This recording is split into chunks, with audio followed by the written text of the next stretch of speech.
নমস্কার, আমি তানিয়া। আমার লেখনী ধনঞ্জয় বনাম চন্দ্রচূড়।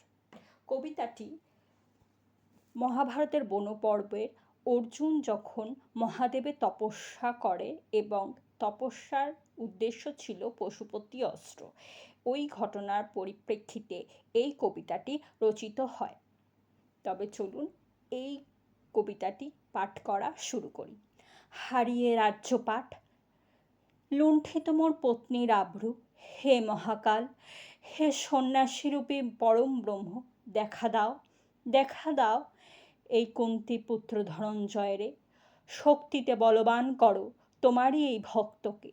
তপস্যাতে মোর গাত্রে জমেছে মাটি, পড়ছে ভাস্করের তাপে, অম্বরের বাড়ির ধারা গাত্রের তৃষ্ণা মেটায়। ঋতুর কালের চক্র মেনে হঠাৎ দেখি বন্যবরাহ আক্রমণ করতে উদ্ধত মোর দিকে। বান হাতে আমি প্রস্তুত আত্মরক্ষারূপে, হঠাৎ দেখি মাটিতে লুটিত ওই বন্যবরাহ। কাঁধে হাতে তীর ধনুক দেখি এক পুরুষ অকীটক। আমি জিগালাম, কে তুমি? আমি দ্রোণ শিষ্য চন্দ্রবংশীয় কুন্তীপুত্র, ধনুর্বিদ্যায় শ্রেষ্ঠ, মোর পরিচয় অর্জুন। অকীটক সুধায় মোরে, গুরু পরিচয় মাতৃপরিচয় অহং বোধ করি, তবে আসো রণক্ষেত্রে, দেখাও তোমার পারদর্শিতা, দেখাও তোমার গুরুবিদ্যা।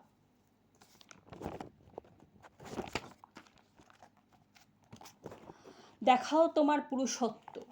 বন যেন পরিণত হয় রণক্ষেত্রে, অম্বরে মেঘ গর্জে ওঠে, ভক্ত আর ঈশ্বরের লীলাক্ষেত্রে। অর্জুন ধনুক হাতে নিতেই বৃক্ষের সঙ্গে বিঁধে ফেলে সহস্র বাণের থেকে।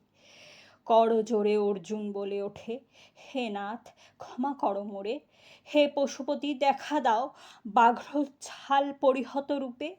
শশী শেখর গাত্রে ভস্য গ্রীবে জড়িত বাসুকী নাগ, হে মহাকাল দেখা দিলেন অর্জুন রে।